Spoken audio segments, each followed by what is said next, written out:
Hey employees, welcome back to the channel. Guess it's that time, huh? Time that I guide you through my journey of fully completing Yakuza 3.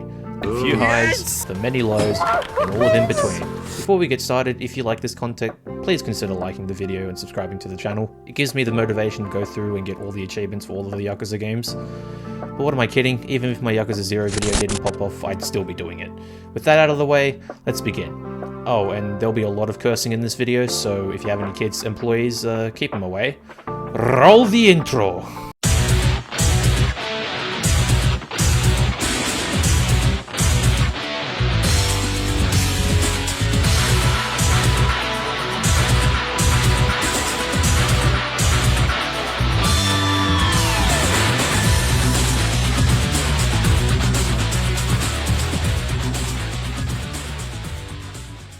Let's start off with the climax battles. I mean ultimate matches. 5 different categories, all of them are annoying as shit. I'll give a brief explanation of the conditions, then show you some clips. We'll obviously go in order, so let's start off with the melee matches. Basically kill everyone in your way. One is defeating CIA people in an elevator with weapons. Do it again. Do it again. Oh wow, it's elevator fight. I'm gaming the video game. Do it again. And how's aiming the video game? You can do with them. With that knuckle. It's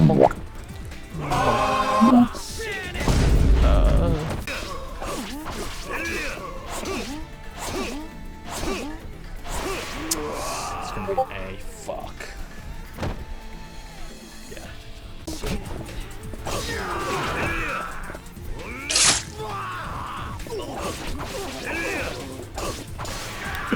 Yes! Nice. Okay. Roll 1. Roll 1. 2 is defeating 100 enemies. 3 is shooting people with a golden gun. 4 is killing people with a lighter. 5 is the entire Tomoshiro office long battle plus fight. 6 is fighting 3 dudes without dropping out of heat mode. 7 is beating 3 huge enemies. 8 was constantly healing enemies. 9 is nothing special. And 10 is beating several enemies while only having 1 health. Now, the worst of these was the Tomoshiro office long battle plus the boss fight at the end, mainly because of the time constraint. You see, I was aiming for all S ranks because you get the War God's Talisman in Premium Adventure for S ranking all challenges, which would definitely help me out a lot. The Tomoshiro one took the longest to S rank in the melee battle category because of how shit this game is. Tomoshiro constantly blocking, having super armor in his second stage, and needing to beat the stage in less than 3 minutes, Tomoshiro taking up most of that time. Onto the one-on-one matches. As you can guess, they're 1v1s. The S-rank criteria for this category was taking as little damage as possible. The first match was against Rikia, took a few attempts thanks to Rikia's dodging and damage. The second was against Lao Kalong, my absolute favourite boss from this game. That was sarcasm, by the way! His spear phase being the hardest and most boring, just keep on grabbing him until he gets onto his unarmed phase. Pretty straightforward after that. Third match is against Joji Kazuma. The strat for this one is to spam Golden Dragon whenever you can and heat action him with the cushions nearby. Run away from him during his heat mode and hit his back whenever he's vulnerable. Fourth match is against Richardson, nothing different between him and this and the story. Wait for him to shoot, then hit his back, and the final one-on-one match is against Mine. Sounds simple on paper, but then you realize you're a masked dragon, meaning you basically have no upgrades whatsoever. However, you're given some weapons, the slime spray, the paper tiger knuckles, and the boom knife. Honestly, I just kept trying till I beat him, had no real strategy. That's one-on-one matches done, onto the proving grounds. One is a race, get from Tenkaichi straight to the entrance of Purgatory in less than 56 seconds. Following this route was the easiest for me. 2 is defeating all enemies within as few hits as possible. You get a max of 15, but really, you only need to use 3. Build heat and heat action them into the tables. Fucking phone. 3 is similar to the screenplay sub-story, just repeat what the director says, finishing them all within 5 minutes. 4 is again similar to the wrestling match between Kiryu and Rikia during the story, just follow the kids' orders, completing them all within a minute. 5 was a tedious one. You've got 3 big thugs and 3 small thugs spread out. The goal for this challenge is to defeat all enemies with 1 attack. Good thing for you, you've got a pole with a wide sweeping attack. Positioning the smaller thugs close enough to the big thugs was tedious. Holding the fighting stance button and slowly pushing them close, dodging any of the big thugs' attacks, then doing the sweeping attack to defeat them all. 6 is breaking every weapon in the room before the time runs out. Breaking them all within 2 minutes and 30 seconds remaining gets you the S rank. 7 is defeating all enemies without breaking your weapons, and you must always have a weapon out. Getting the S rank requires having 2 minutes remaining. 8 is only defeating the thugs wearing red. Getting the S rank for this one requires 3 minutes remaining. And number 9, the worst challenge out of all of them, is chasing Mac.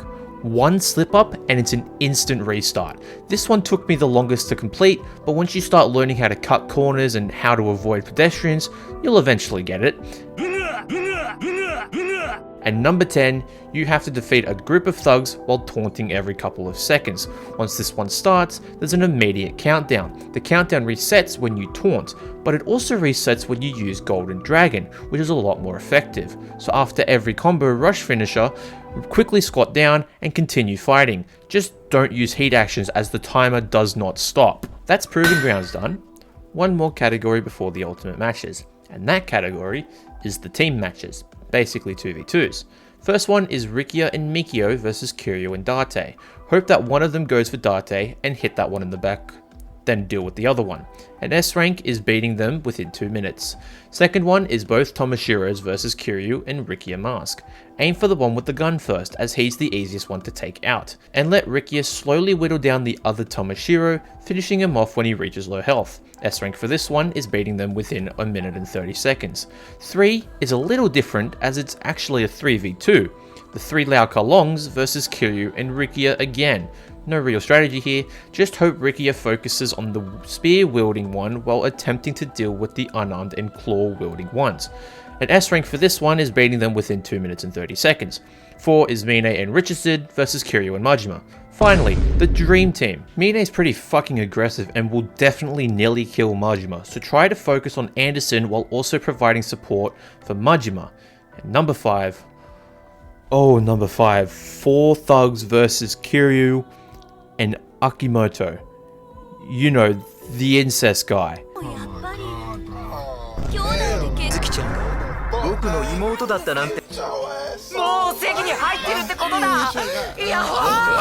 God, this was terrible, on par with Max Chase. Just, I don't know, try and get them to focus on you, and if any of them focus on Akimoto, deal with them immediately. Several, and I mean several attempts later, and it was completed. And finally, the ultimate battles. Pretty simple in nature, go through some of the bosses, then fight all of them plus some extras for the last one. Battle 1 is all the Okinawa bosses, needing to defeat them within 7 minutes for the S rank. Battle 2 is all the Tokyo bosses, Mine and Kanda being the worst, needing to beat them all within 10 minutes for the S rank. Battle 3 is all the IF7 bosses, the 3 Kowlongs, Body Switching Joji, and Super Tanky Kiryu, needing to beat them without taking 1000 damage. Battle 4 is all of the Fighting Masters, Kamiyama, Yonoshiro, and Komaki. Komaki being the hardest as you need to be patient. He'll attack when you do, so use this to your advantage. Use Golden Dragon to get your heat up, then spam Essence of Rolling enough times to beat him. And number 5, every single boss and Combat Master, Mine being the worst, thanks to his high damage and just stupid moveset. But all were beaten, and I got the War God's Talisman as my reward. Overall, these were some of the worst climax battles I've ever needed to do. At least the ones in Zero and Kiwami were enjoyable. None of these, and I mean none of these were enjoyable to do. Let's just move on to Legend difficulty. I'm just going to say this straight out of the gate. Legend difficulty sucked. Like, I don't think I've had this terrible of a time going through Legend difficulty. And yes, I'll blame that on the blocking. A lot. People complain that you need to just get good at Yakuza 3 and stop blaming it on the blocking. Did we play the same game? Because I swear, blocking is 99% of this game, whichever way you look at it. And don't get me started on the just grab Rimla people. How do you think people feel after they play 0 through Kiwami 2, then get to 3 and realize the only effective move is grabbing? And don't even remind me of the just dodge around them and attack them from behind crowd. I'd love to, but as soon as you dodge, most of the bosses do a full 360 to immediately face you. On top of that, Kiryu's dodge in this game is terrible, and you'd think having something like quick step cancel would make most of this game easier. But no, they somehow made even that terrible. You can only do it when you're not in heat mode, which, to be fair, the heat generation in this game is ass, so it makes sense. I've babbled about the game long enough, let's just get into what happened, employees. I cheated. Yes, you heard that right. I, Tybell, your employer, cheated. It all started with the Richardson fight in that alleyway in Commemoration.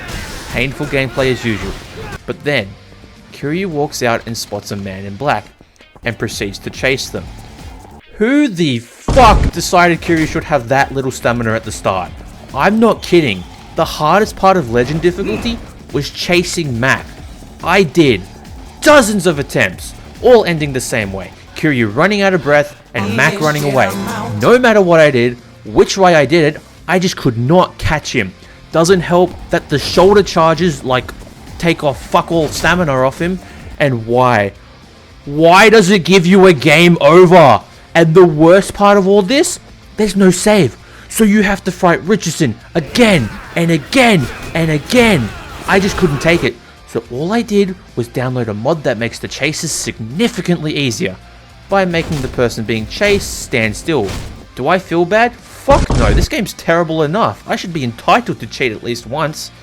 Besides that, there was really only one game over. That was at the start with Majima, mainly because I forgot to stock up on sushi sets and genuinely thought I wouldn't have a bad time with Majima. And Mine was, as usual, a pain in the ass.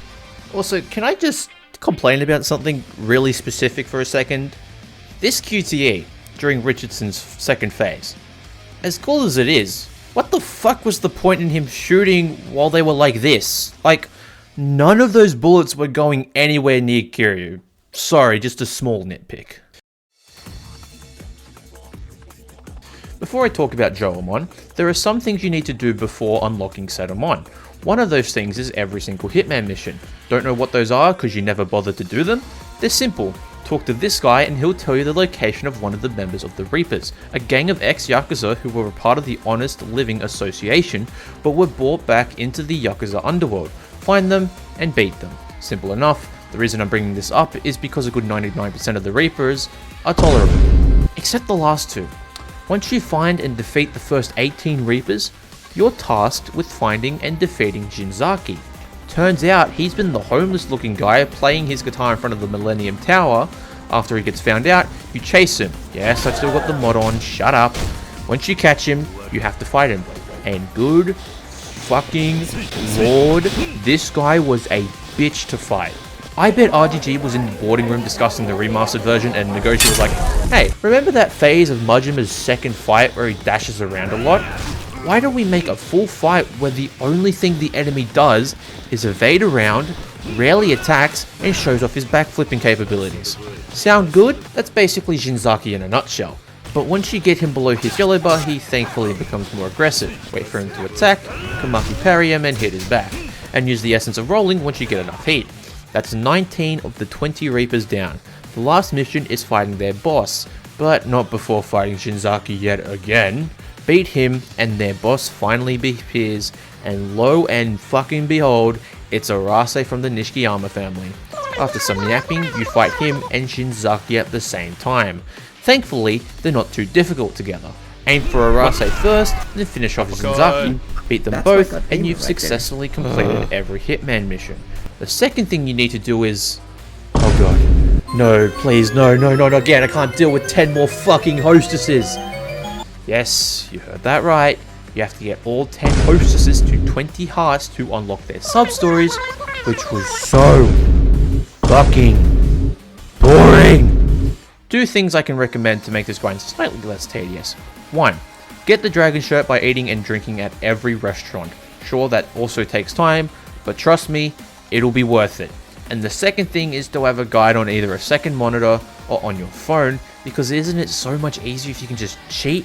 Why waste your time trying to actually flirt with women when you can just look up a guide, right? After doing all that, you're finally allowed to challenge Joamon. Now you see, this is the part of the video where I will do some cool and epic montage of me defeating Joamon. The problem with that is, Amon was really easy. And I mean really easy. I mean easy to the point where I beat him on my first try. Fun fact about this Amon, he is the only Amon without a Fiercest Warrior theme. After doing a little bit of research, it turns out that they started doing Fiercest Warrior themes with the OG Ishin, so ignore what I just said. And another totally fun fact, if you're decided to, at any point during the fight, that you want to use the weapons you've stockpiled, yeah, good luck with that. Amon is split into 3 different phases. First phase, he wields 2 lightsabers, not a difficult phase if you got the upgrade that lets you block blades in heat mode, and have the War God's Talisman. Then, once he slips and throws his sabers, he equips 2 guns and basically becomes a mix of Araste and Richardson. Oh, and his bullets fucking explode. Wait for him to shoot, get behind him, press rush, then finisher, then bounding throw.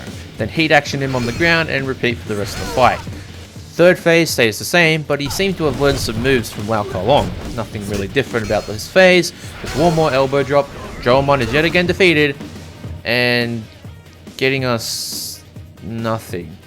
No, I'm serious. You get nothing for defeating Joamon in Yakuza 3. But you do get the golden gun for completing all sub-stories, so at least that's something. You know what? Fuck it. Employees, give me one with a B.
Why isn't this working? Do it again.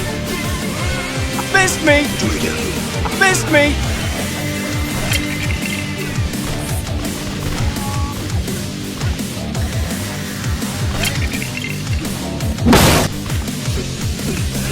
Fist me! Fist me! Fist me! What is that?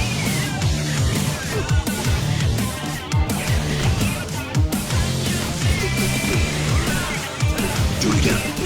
Fist me! Do it again. Fist me! I've got an idea!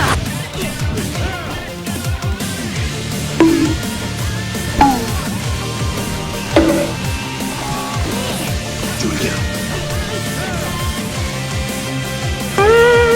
Do it again.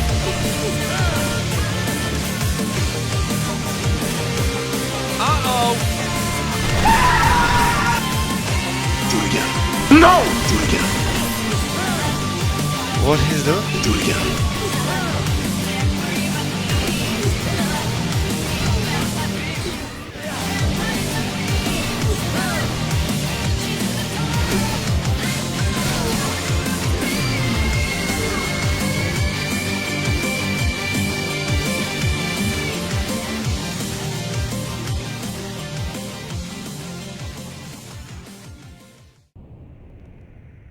Alright, you guys, you know the drill. There was some random achievements spread throughout my playthrough. I won't talk about the minigame specific achievements. Those will be saved for the completion list section of this video. Let's get into it. It'll be very short, so let's speedrun it, shall we? Marathon Runner, Path of the Warrior, Tinkerer, People Watcher, Legendary Champion, Gourmet Aficionado, Fat Cat, Fashionista, Volunteer, Walking Bake, and last but not least, Careless Dragon. Pretty easy achievements, all things considered. The only tedious one was Careless Dragon, as you have to run into pedestrians at the exact angle to knock them over. And People Watcher was definitely a weird experience. I think like 99% of the Yakuza community didn't know that you could look at thugs to start fights. Wonder if that applies to other games in the series. Alright, if there's one thing I can give Yakuza 3 credit for, it's the fact that you don't have to do all of the completion categories to get the achievement. Just the minigame one, which is the hardest. Anyways, there's 19 minigames, and to show you employees how much they sucked, I'll be going in order and we'll be putting them into a tier list, with green being easy and red being infuriatingly hard. So let's start from the top with Aroma Massage, where you have to keep this bar from hitting the top or bottom while it moves randomly, holding it in different colored zones to increase your point collection rate. Red gets you the fastest points and green gets you the slowest points. There are two different courses for Aroma Massage, Standard Massage course and Oil Massage and Ear Cleaning course. The goal for these is to get the Serene Dragon rank, requiring you to get a certain amount of points before finishing the massage. 20,000 points in the Standard course and 30,000 in the Oil Massage course. Standard course goes for 50 seconds and is not too hard. The Oil Massage, however, took me 18 attempts. It's the minigame with the most amount of footage, none of which I can use due to the, interesting visuals. It lasts an agonizing 90 seconds, and the bar can just decide to screw over your run when it decides to increase its power straight up while you're in the red zone. There was a point during my grind that I assumed as long as I got 30,000 points, I was alright to finish it, but no, you have to go through the full 90 seconds. But I got it in the end, and it's going straight into infuriatingly hard. Alright, let's move on to darts. Now, having gone through Yakuza 0 and Yakuza Kiwami's dart completion list, I thought this would have been easy. Oh, how wrong I was. Besides needing to get a hat trick, which is 3 bullseyes, you need to beat every single NPC at every single game mode in both cities. Obviously, beating the easiest NPCs weren't that big of a problem, it was the advanced and expert NPCs I had trouble with. That was until I stumbled upon a post on Twitter about someone else who got all of the Yakuza 3 achievements.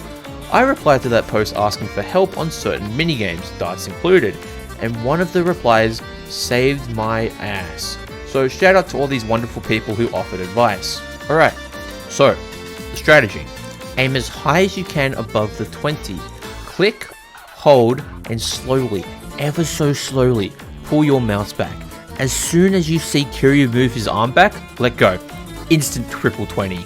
You might need to change your resolution for some reason, as when I first tried it, I had my resolution at my usual 2560 by 1440, but was only hitting single 20s. Changing the game to full screen and the resolution to 1920 by 1080 allowed me to actually hit in triple 20s, and aiming for any specific numbers were easy too, aiming slightly above whichever number you want, like aiming at triple 13 to hit triple 15. Count up and the 0-1s were pretty easy, cricket was a bit of a challenge, but with my newfound strategy, darts in both cities were completed, and darts goes nicely into the smooth sailing tier.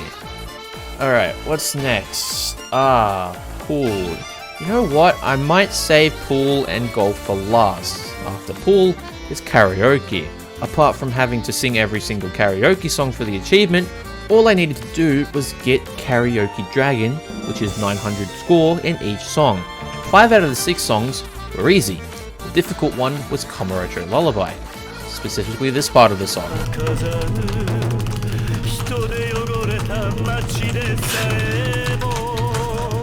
With that, karaoke also goes to the smooth sailing tier. Next is bowling. On top of needing to get a turkey, which is 3 strikes in a row, I needed to get at least 200 points in a 10-frame game. Once I figured out the strategy to get constant strikes, 200 points were easy, which makes bowling also go into the smooth sailing tier. You may see the tier list now and think every game is easy from here on out, but how wrong you are. Next is Chilo, the dice throwing gambling game. Besides getting the achievement for 3,000 tags in either of the gambling games, I had to get 20,000 tags in total. This also applies to Chohan, with Koikoi and Ochukabu needing 10,000. Like the previous games, this was pretty easy. Using the ace out cheat item and praying for lucky rolls while I was the banker made the points come in fast, making Chile slide right into the smooth sailing tier. Chohan was a bit dicey. Get it? I honestly just prayed on luck, winning every 50-50, then winning the duel against the dice person. Dicer? I don't know what they're called. Her. I had to duel her. Anyways, Chohan goes into the manageable slot. Koikoi, you know, the one with the funky looking cards. Unfortunately, there isn't a cheat item for Koikoi, so I basically just matched whatever cards I had on the table with ones in my deck, hoping for high point combinations. Took some time as I had to play a bit to unlock the tougher difficulties to really start earning the points needed, so Koi Koi can go into the decently difficult tier. And finally, Ochukabu, basically blackjack but Japanese style. Get as close to 9 as possible. This one was also pretty easy, but took a bit as you start only with a maximum bet of 200 tags, but as you win more matches, you are allowed to increase your bet to 500, and eventually 1000. Same with most of the other gambling hall minigames, this is entirely based on luck, so it goes into the decently difficult tier. Next are the casino minigames, needing to get 10,000 chips for both poker and blackjack, while needing to get 20,000 for roulette, plus getting 3,000 chips from any of them for the achievement. And I'm just going to say this straight up, employees, this shit was fucking easy. They all go into the smooth sailing tier. I guess poker can go into the manageable tier since it was more luck based. Blackjack has the blackjack amulet, basically giving you 5 blackjacks in a row, netting you a nice 70,000 chips. Roulette has the zero jewel, saving before using it so you don't lose it if you don't land on the zero you choose, nets you a nice 36,000 chips. Poker relies a bit more on luck, hoping your siding hand is good, while also praying the cards that get shown on the table can net you a nice combination, and crossing your fingers the other players don't have better hands. Shogi. Yeah, no, I don't really have much to say. Literally do the first puzzle shogi challenge 5 times. You'll get the completion goal and the achievement for winning a game without moving your king. Smooth sailing. Alright, what's next? If it isn't my good friend Mahjong.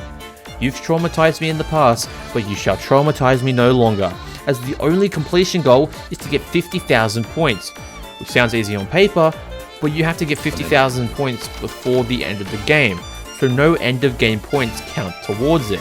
It definitely wasn't the easiest thing to achieve, failing several times, getting closer and closer to that 50,000 mark, no cheat item in sight, but having the game on these settings and praying for good tiles is a must. Oh, and I also need to win a game with only 1 tile concealed at the achievement, so that was fun. Mahjong goes into the tedious tier. Next up, the batting cages. For these, I needed to get at least 1800 points in all the courses, needed to hit 2 panels with 1 ball and the hard difficulty for the achievement. I actually did this pretty early in my playthrough, getting 3 of the 4 courses done, but then struggled on the extra hard course and left it till later. See, the difference between this course and the other courses, besides the panels being laid out differently, is that there's no cursor. That thing in the middle of your screen that helps you show you where you're aiming? Yeah, it ain't there. Now, could I have attempted over and over again to get used to having no cursor? Yeah. Did I? No. Instead, I got some tape and a marker, went back to hard difficulty, stuck the tape where the cursor would be, and drew the crosshair, backed out, went to extra hard, and smashed it, making batting go into manageable tier. Skipping golf, we move on to fishing, which I never attempted even during my first playthrough of Yakuza 3. Just couldn't get into it, but I had to for the completion, so time to lock in. Fishing is pretty simple all things considered. Pull in while following the direction of the fish is going, and pull back once the bar starts to near the top. Now, let's skip all the baby fish and move straight to the big one, the tuna. This motherfucker, this slippery little bastard, this bitch, was pretty easy all things considered. Actually hooking the darn thing was harder than actually catching it. Just stay calm and follow it. Don't be afraid to let loose a bit to drain the bar. Sooner or later, you'll catch yourself a nice bluefin tuna, making fishing move swimmingly into the manageable tier. Get it?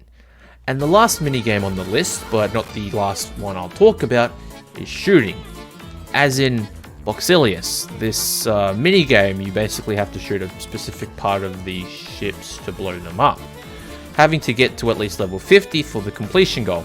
This took me a couple of attempts. You can actually move as the game is revealing the ship to you, so you can get into a better position to instantly vaporize its core. And now, the big boys, the big kahunas, the 2 minigames that took up the most of my time: pool and golf. First, let's get through the easier of the 2. Golf. Golf was a big pain in my ass. If I got more than 2 bogeys, it was an instant restart. I needed to be meticulous. I needed to be precise. I needed to make sure I got birdies on 5 of the 9 holes, making sure I got no bogeys whatsoever. Just to show you how much I hated golf, here's some clips of me hitting some balls. No, why did that go into the bunker? God, I hate this game sometimes. god, I hate golf so fucking much. It is my least favorite sport in the entire fucking world. Watch this somehow get in the fucking bunker. Okay, good. Good. Now, you know what would be cool if I got this in. Fuck! Oh, perfect. Oh, that's fucking perfect. Somehow fuck this up. I'm going to be pissed at myself. Now, can I somehow get it over there without getting it in the bunker? I honestly have no fucking idea.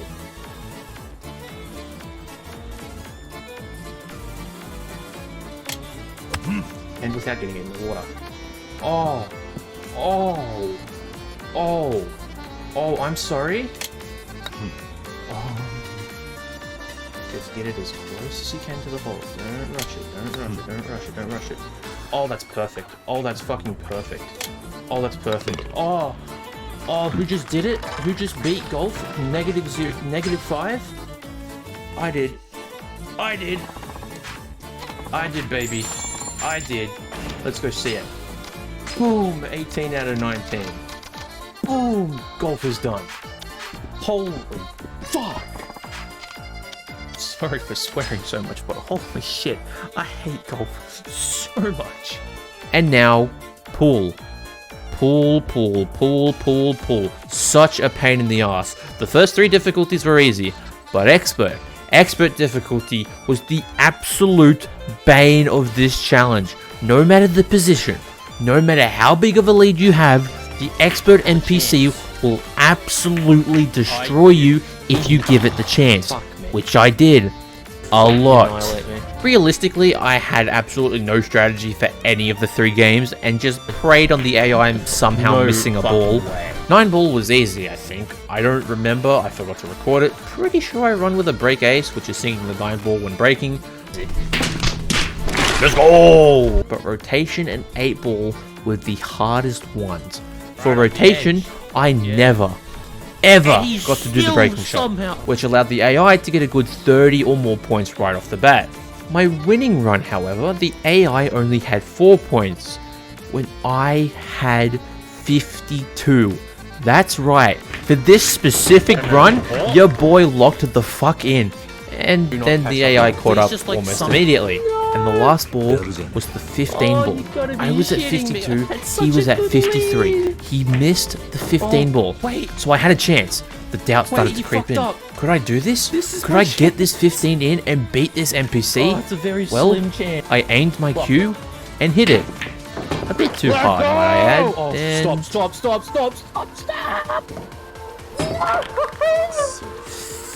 No! Oh, fuck, that could have been it. I just didn't need to fucking smash it. You saw that right. I got the 15 ball in, but in doing so, I also got the cue ball in, meaning it was a foul and it didn't count. I was in shambles. This one opportunity I had to beat this stupid NPC at rotation pool, and I fucked it up.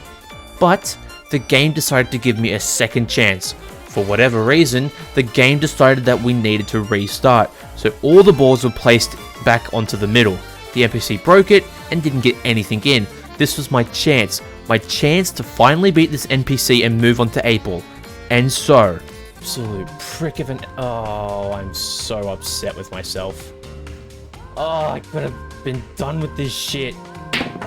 Somehow something gets in. Something gets in, please. Please, pocket the 6, thank you.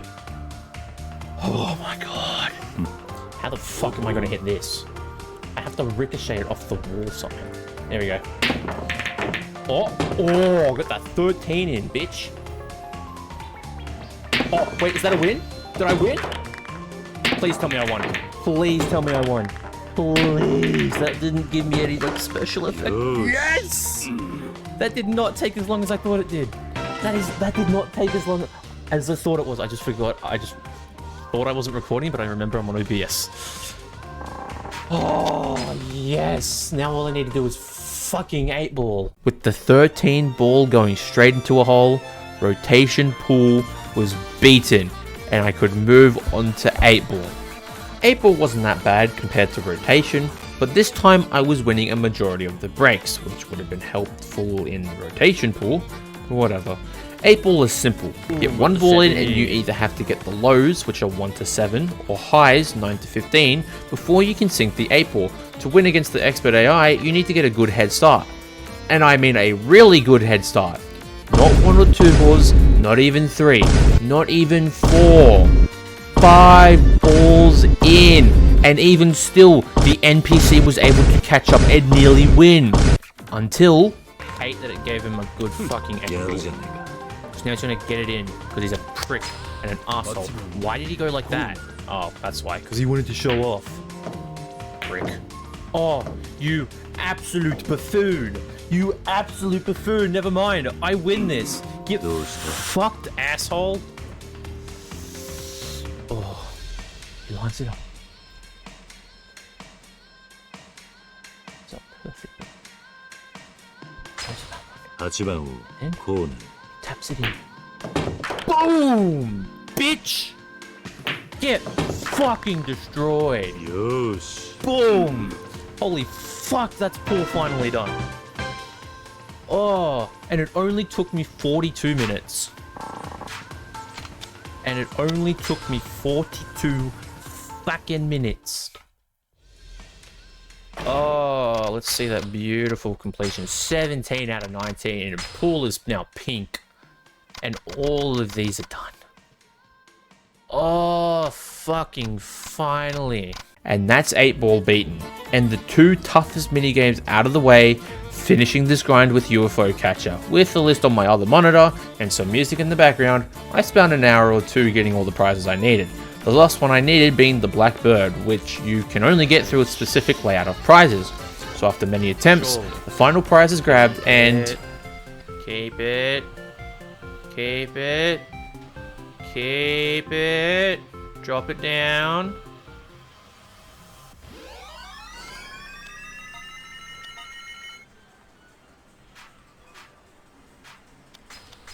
Where is it? There it is! There it fucking is! Minigame fucking master. Done. Zilch. Fucking completed. Holy shit! That's every single minigame completion goal completed. And here's how the tier list ended up looking like. When I first started this challenge, I thought all of these would be impossible. But as I calmed down, looked for strategies, I was able to easily complete most of them with no problems. But Minigame Master wasn't the final achievement. Let's get onto that now, shall we? Here we are, employees. After 5 pages of minigame slander, we're here. The final achievement. And what might that achievement be? Well, it's none other than Master Environmentalist, where you have to pick up 30 pieces of trash that wash up onto the beach of Morning Glory. Sounds easy on paper, but it doesn't take into account that getting trash is completely random. 9 times out of 10, you'll get a small or medium boxes that wash up, containing some crafting materials. But they don't count towards the trash count, at least I don't think they do. What you're looking for are random sticks and cans. Now, you have to refresh the beach every time you want to have a chance of finding trash. To do this, you simply go to the fishing rod, go fishing, back out, look around, and repeat. Several minutes later, and... Level 6. Boom. Boom. Oh, I broke to level the rest of them. Okay. Anyway, so I go to my robot man.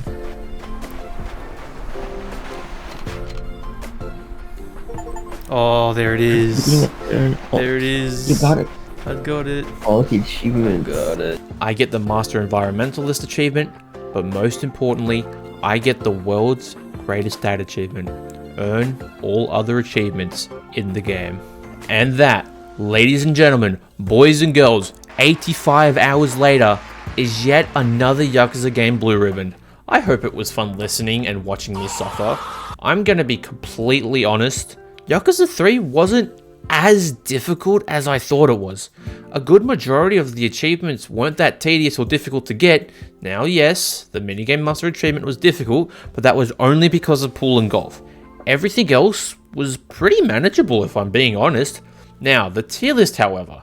Yakuza 3 is going straight into the hard as balls tier for pretty obvious reasons. I would even say it goes above Yakuza 0 and Kiwami, because at least with those two I had fun.